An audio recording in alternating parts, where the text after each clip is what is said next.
Монголын бэлчээр ашиглагчдын нэгдсэн холбоо бэлчээрийн сэргийгч чадвах малчдын хамтын оролцоонд тулгуурласан байгууллагыг хөгжүүлэх замаар бэлчээрийн менежментийг төлөвшүүлэх, эрх зүйн орчныг сайжруулах чиглэлээр ажилладаг үндэсний хэмжээний мэргэжлийн байгууллага юм а.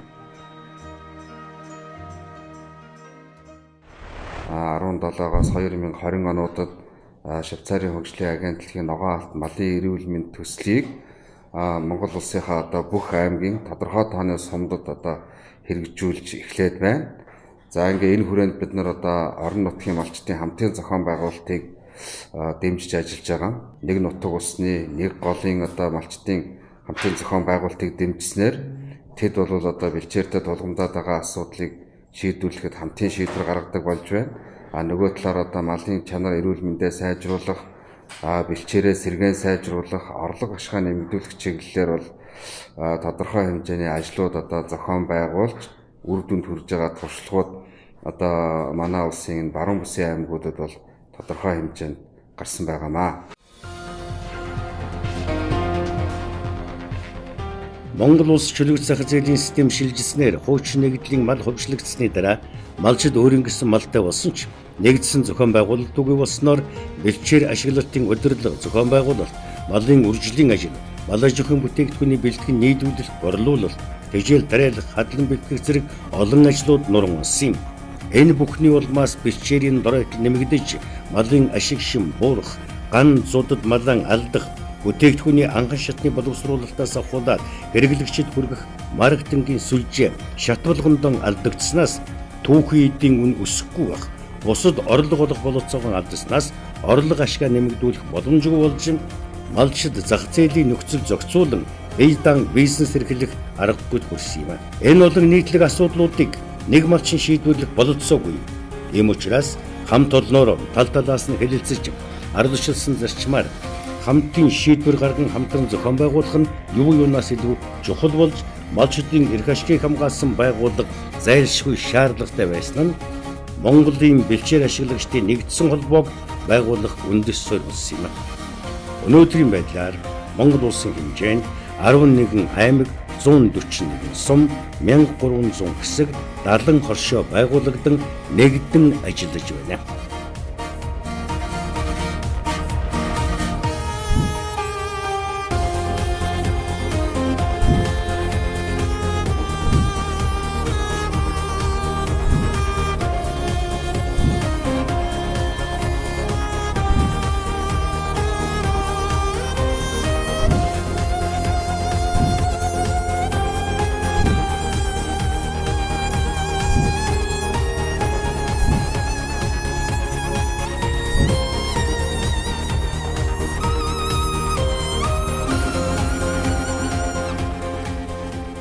Монгол орны эдийн засгийн тулгуур баг нь мал аж ахуйн үйлдвэрлэлийн үндэс болсон бэлчээрийн дор хэтлийн хязгаарлах, зүй зохистой ашиглалтыг нэвтрүүлэх, зохицуулалт, хариуцлагыг өндөржүүлэх бодлогын шинжилэл, арга хэмжээний үндсэн чиглэлээр салбарын мэргэжилтүүд болон ашиглагчид нэгдсэн ойлголтод хүрэх хамтын ажиллагааг шин шатнд гаргах зорилго бүхий Монгол орны бэлчээрийн үндэсний форум 2017 оны 9 сарын 27-28-ны өдрүүдэд Монгол улсын нийслэл Улаанбаатар хотноо амжилттай зохион байгуулагдлаа.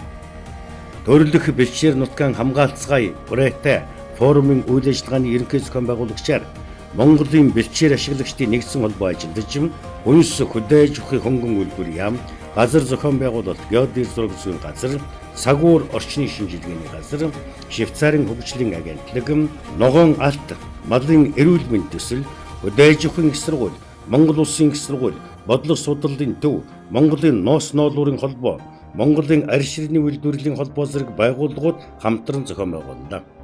Форумд улсын хурлын тамгын газар болон хүнс хөдөөж ухын хөнгөн үйлдвэрийн яам, төрийн болон төрийн бус байгууллага, сургалт эрдэм шинжилгээний байгууллагууд, олон улсын байгууллага, төсөл хөтөлбөрийн төлөөлөл, аймаг сумдын засаг даргын тамгын газар, түүний албад, бэлчээрийн менежментийн ажлын хэсгийн гишүүд, малчдын байгууллага болон малчдын төлөөлөл, хувийн хэвшил, үйлдвэр аж ахуйн нэгжийн төлөөлөл судлаачид, оюутнуудын төлөөлөл болох 250 гаруй хүн оролцсон юм а. Монголын бэлчээр ашигчдын нэгдсэн холбоо маань одоо сүүсхэн байгуулагдаад яг 2 дахь жилийнх нь үрийг үзэж байна. Улсын хамт 21 аймаг 330 сумын салбар холбоотой игнэндээ 60,000 гаруй одоо малчин мөрхүүдийг бас нэгтгэсэн ийм одоо үндэсний хэмжээний байгууллага бол за ер нь баг байхгүй байна. Бэлчээр ашигчдын холбоо маань зөвхөн одоо бэлчээрийн хүрээнд гэлтгөө манай малчтынхаа бас одоо нийтлэг ашигын тулд олон арга хэмжээнүүдийг санснаас бол хийж ирсэн байгаа. Миний би ч гэсэн бас хувийнхаа үднээс дэмжиж бас олон арга хэмжээндээр оролцож байсан. Үнэхээр бол одоо ийм эрүүл тогтолцоотой, ийм эрүүл бүтэцтэй, ийм эрүүл гишүүнчлэлтэй гэдэг юм уу, ийм эрүүл бодлого зорилготой ийм байгууллага бол бас хуурхаа. Манай Швейцарын хөгжлийн агентлагийн ногоон алт малын эрүүлийн төсөл 2004 онд анх одоо хэрэгж эхлэнсэж 12 жил өнгөрч байна. Энэ 12 жилийн хугацаанд нийт одоо 7 аймгийн 120 гаруй суманд малчцыг бэлчээр ашигчдын эсийн зохион байгуулалтанд оруулах, эсийн зохион байгуулалтын дээр үндэслээд бэлчээр ашигчдын гэрээ байгуулах, өөрөөр хэлбэл төрийн одоо бэлчээрийг ашиглаж байгаа малчид өөрсдөө эрх үүрэг хариуцлага тодорхой болгох чиглэлээр ингэж ажилласан байгаа. Тэгээд энэ жил одоо энэ өдөр Монголын бэлчээр ашигчдын нэгдсэн холбоо анхны бэлчээрийн форумыг зохион байгуулж байгаа. Бэлчээрийн форумын гол зорилго гэвэл энэ бэлчээрийн салбарт ажиллаж байгаа судлаачид, мэргэжилтнүүд одоо энэ салбарт үйл ажиллагаа явуулж байгаа төрийн бас байгууллагууд, олон улсын байгууллагууд дээр малчид хамтраад одоо энэ бэлчээрийн салбарт тулгамдаад байгаа хамгийн бэрхшээлтэй асуудлуудыг тодорхойлоод тэр шийдэх арга замуудыг одоо хэлцэж яхаар ингэж жил болгоно бэлчээрийн үндэсний форумыг зохион байгуулахаар болж байгаа. Швейцарын хөгжлийн агентлагийн хамтын ажиллагааны захирал ерөнхий консул Габриэла Шперли манай улсад анх удаа зохион байгуулагдаж байгаа Монгол орны бэлчээрийн үндэсний форумд хэлсэн үгэндээ бэлчээр нутгийн хамгаална гэдэг нь ард түмнийхээ сайн сайхны төлөө санаа тавьж баялаг түүх, өв соёлон хамгаална гэсэн үг юм а. Швейцарын хөгжлийн агентлаг танай улсыг ногоон байж иргэдэн улам сайн сайхан амьдрах тал дээр шийдвэртэй зогсож байгаа. Хамгийн гол нь бид хамтран ажиллаж байж л энэ зорилтод хүрнэ. Энэ хэлэлцүүлэг нь Монгол орнд бэлчээрийн доктортой ашиглалтыг хангах шилдэг туршлагыг дэмжиж, санаа бодлон хуваалцах явдлыг хангах хүрээнд оролцогч талуудын яриа хэлэлцээрийн талбар бий болгох энэ тааламжтай боломж олгож байгаамаа гэдгийг онцлон тэмдэглэсэн юм а.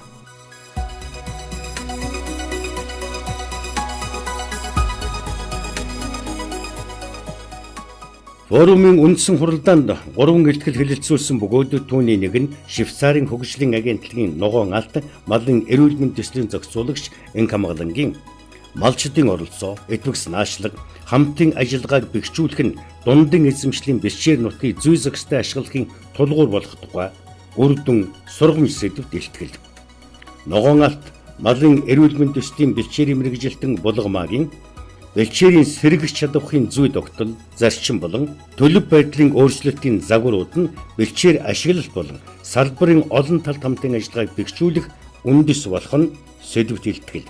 Мөн Америк нэгдсэн улсын хөдөөжихөн яамны хоорнодагийн эрдэм шинжилгээний хүрээлэнгийн захирал Брандон Бесселмейер бэлчээр ашиглалтыг олон талын оролцоотойгоор зохион байгуулахад шинжлэх ухааны гүйцэтгэх үүрэг сэдвт сонирхолтой илтгэлүүдийг тавьж хэлэлцүүллээ.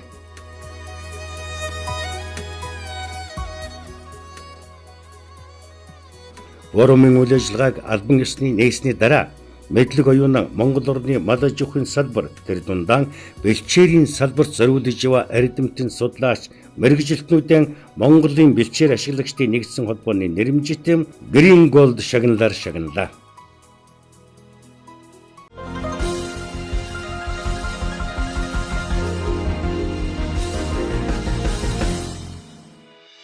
Хоёр өдрийн турш үргэлжилсэн Монгол орны бэлчээрийн үндэсний форумын үеэр бэлчээр ашиглалтын эрх зүйн зохицуулалтыг сайжруулах хариуцлагыг өндөржүүлэх боломжууд, бэлчээрт ээлтэй мал аж ахуйн бүтээгдэхүүн үйлдвэрлэлийн технологийн кодыг хөгжүүлэх хэрэгцээ, Швейцарын хөгжлийн агентлагийн ногоон алт төслийн дуршлаг үр дүнгээс малчдын байгууллагын хөгжил 21-р зууны малчин зэрэг нийт 9 салбар хуралдаан болж нэгдсэн санал зөвлөмжийг боловсруулан гаргасан юм а.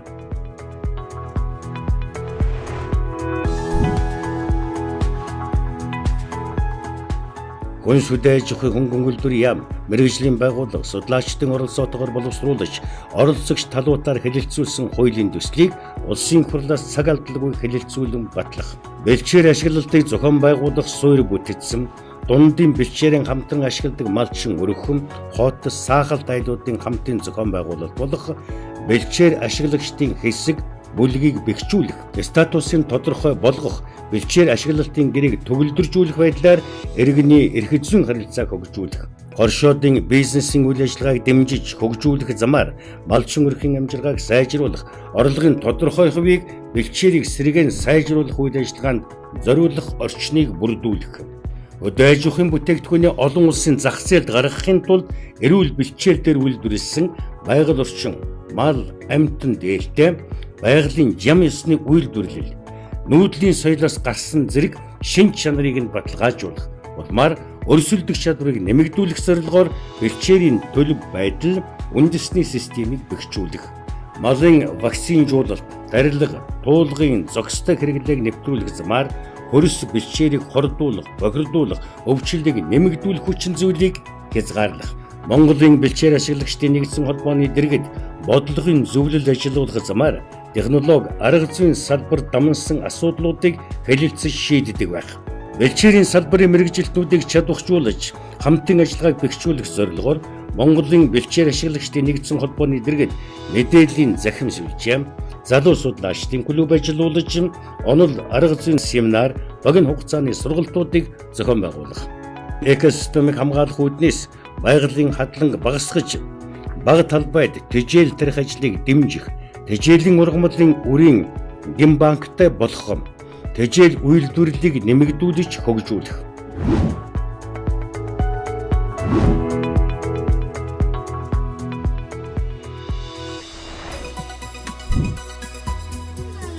Форумын үеэр ханан илтгэлийн хэлэлцүүлэг зохион байгууллаа. Энэхүү хэлэлцүүлэгт нийт 14 байгууллагын эрдэмтэн судлаачид оролцож 30 гаруй илтгэлийг хэлэлцүүлсэн юм. Ханан хэлэлцүүлэг нь ач холбогдол нь салбарын эрдэм шинжилгээ судалгааны байгууллагууд болон малчдын байгууллага, төрийн болон төрийн бус байгууллагууд үйл ажиллагааныхын чиглэл зорилгыг харилцан мэдэлцэж, туршлага солилцох, цаашид илүү нягт уялдаатай ажиллахад дөхөн болоход оршиж байгаа юм а.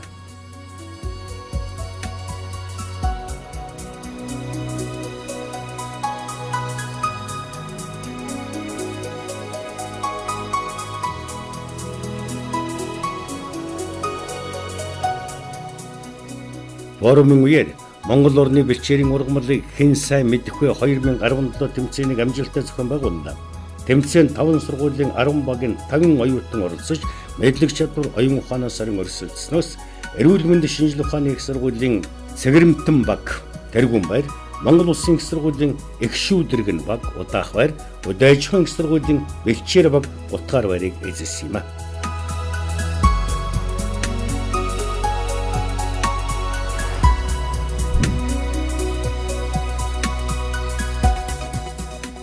Монгол орны бэлчээрийн үндэсний форумын үеэр бэлчээрийн экологийн чадварыг тодорхойлох арга зүйн хээрийн сургалтыг зохион байгуулж, хөрсний зүсэлт хийж, фотомониторингийн аргаар бэлчээрийн төлөв байдлын судалгааг хэрхэн хийдэг аргыг төлөөлөгчдөд танилцуулсан юм а.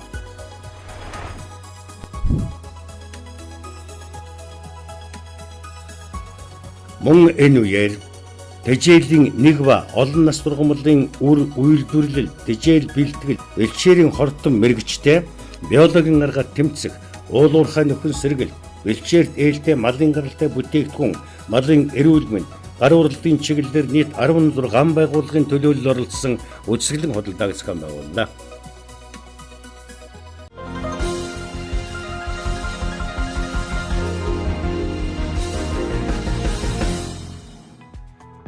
Бэлчээрийн доройтлоос урьдчилан сэргийлэхийн тулд малчид өөрсдөө юу хийх, түүнчлэн салбарын байгууллагууд бодлогын төвшин тэднийг хэрхэн дэмжих талаар хамтдаа ярилцаж нэгдсэн ойлголтод хүрэх, бэлчээр ашиглалтын эрх зүйн зохицуулалтыг сайжруулах, хариуцлагыг өндөржүүлэх зорилго бүхий Монгол орны бэлчээрийн үндэсний форумын үеэр бэлчээр хамгаалах тухай хуулийн төслийг малчдад танилцуулж, санал бодлыг сонсож, хэлэлцүүлэг өрнүүллээ.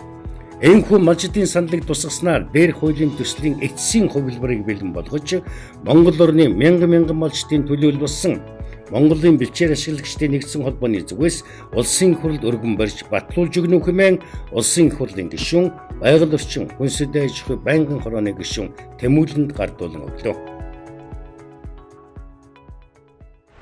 Монгол улсын хэмжээнд 20 гаруй жилийн хугацаанд яригдсан бэлчээрийн тухай, бэлчээрийн харилцааг зохицуулах хууль хэцүү орчинтой болох бид бүгдийн хүсэл мөрөдөл. Энийг бол бас ингээд хууль болоорой гэж бас одоо гишүүнийхэн таамагаас надад одоо ингээд ажил даалга болгож өгч байна гэж бас харж байна. Энийг бол бас баяртайгаар болж хүлээж авч байна.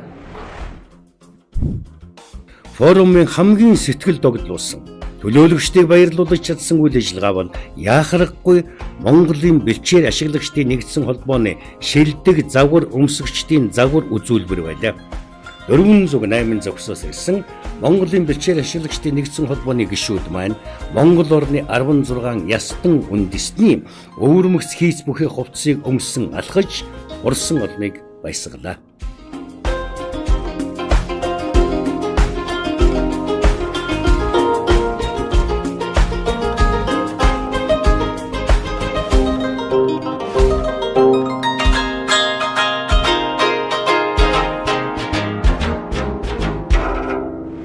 За энэхүү форумын одоо гол зорилго нь энэ бэлчээрийн салбарт одоо ажиллаж байгаа судлаачид, эрдэмтэд мөн одоо бэлчээрийн чиглэлээр үйл ажиллагаа явуулдаг одоо төрийн байгууллагууд, за мөн одоо төс хөтөлбөрийн байгууллагууд, за ингээд хамгийн гол нь малчид. Энэ одоо малчдуудын одоо санаа бодлыг энд сонсснороо одоо тэдгээр орон нутгад явуулж байгаа үйл ажиллагааг нь хооронд нь уялдааг нь одоо хангах, өшөө одоо чиглүүлэх, нэгтгэх, за нэгдсэн одоо бодлого төлөвлөлттэй байх зэрэгт одоо томоохон одоо ач холбогдолтой ийм одоо форум болж байна. За жил бүр одоо бас ийм том хэмжээний форумыг зохион байгуулна. Энийг бол одоо санаачлагч байгууллагын хувьд гэхдээ мэдээж зарим цаг хугацаанд нь одоо бүсчилсэн одоо форумуудыг зохион байгуулад тодорхой цаг хугацаанд улсын хэмжээнийхээ нэгдсэн форумыг зохион байгуулах болов гэсэн одоо ийм бодолтой байна. Иймхүү Улаанбаатар хотноо 2 өдрийн турш хурамчулсан Монгол орны бэлчээрийн салбарын мэргэжилтнүүд, малчид, бодлого тодорхойлогчид тулгамдж байгаа асуудал шийдвэрлэх арга замаа тодорхойлон ярилцаж, эрүүл бэлчээр, эрүүл мал, эрүүл Монгол хүнийг бий болгох зорилгоор нэглэлээ. Бэлчээрийн тухай хуулийн төслийг эцэслэн боловсруулж, бэлчээрийн асуудлыг шийдэхийн тулд хэрхэн хамтран ажиллах ёстойг ярилцаж, шийдэлд хүрсэн энэ форум энэхүү өндөрлөлөө. Цаашид жил бүр уламжлал болгон зохион байгуулах бөгөөд дэлхийд нүүдэлчин соёлыг сурталчлан таниулах, бэлчээрийн зөв ашиглалтаар бусад оронд үлгэр дуурайл үзүүлэх томоохон